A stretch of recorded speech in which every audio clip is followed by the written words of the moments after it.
Hi, I usually do these walk and talk videos for my newsletter, but I think I'm going to release this one on YouTube as well because the topic is so important and I think many people will be interested to hear my thoughts on what happened in the White House at the meeting between Trump and Zelensky.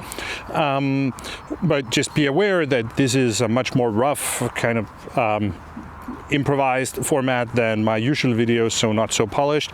I do have a new video coming out on a different topic that I was supposed to actually release today on the size comparison between the Russian defense budget and the European defense budgets, and I might delay that one, postpone that for tomorrow instead, but unfortunately we can say that recent events have just made this topic even more relevant. So what happened in the White House?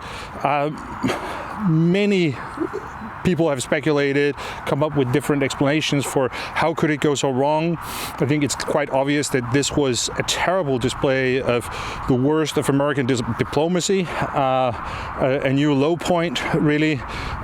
Two presidents really just quarreling in the Oval Office, not at all what you want a state visit to be like.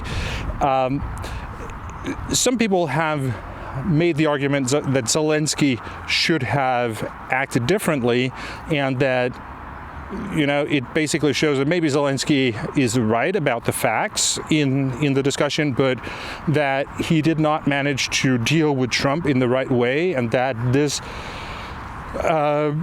meant that the whole thing escalated, and that if Zelensky had been more like Keir Starmer or Macron, then maybe things would have developed differently. I think the way I want to look at it is that I think what happened should be understood in the light of the peace negotiations that Trump is trying to conduct right now, and that he was looking forward to a quick peace deal between Russia and Ukraine here, and that what happened here was really a way that they were trying to get Zelensky in line with the way that the Americans envision a peace process here. So that it was planned that there would be an ambush on Zelensky. So I think that was quite clear that this was not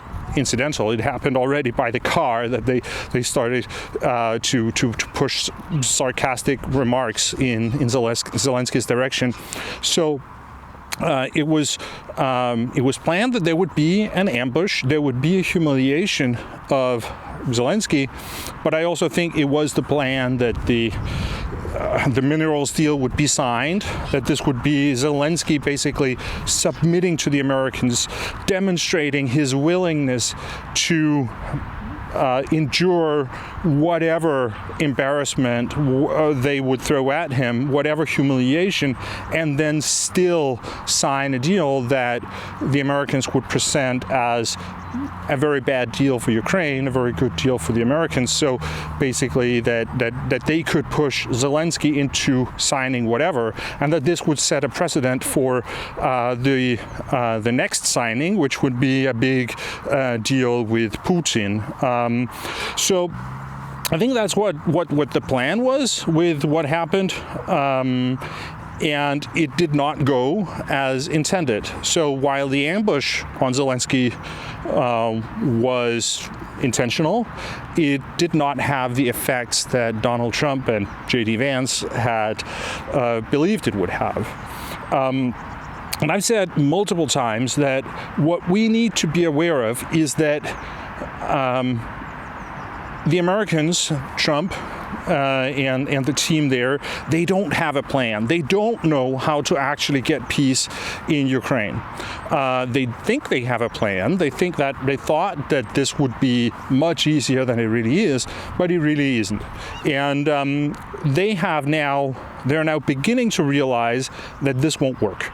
And what they have understood now is that basically the positions of Ukraine and Russia are incompatible, so there is no easy deal to be had here, and they believe that it is easier to push the Ukrainians into a deal, into making compromises, than it is to push Russia. So I think that's what we're looking at here, that they are trying to save the peace process that they envision. And clearly, Zelensky was not in a position here where he could go along with that. It was not an option that he could start saying nice things about Putin and acknowledge that Ukraine was in a really bad position and that the Ukrainian military would more or less surrender, which is basically what the plan that appears to be coming out from this American-Russian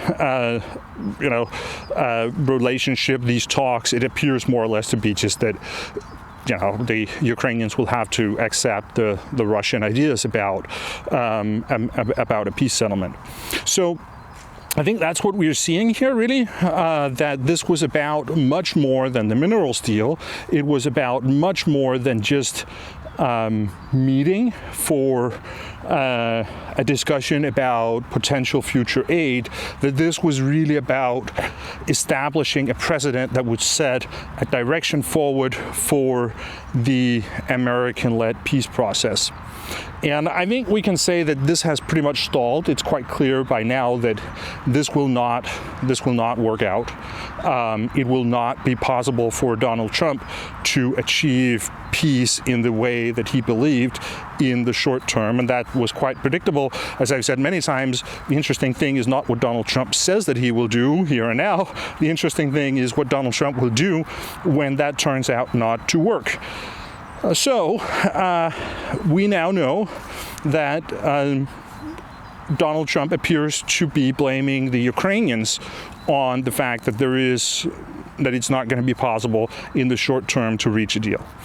And that means that he will go ahead and try to push Ukraine into doing that, probably by withholding military support.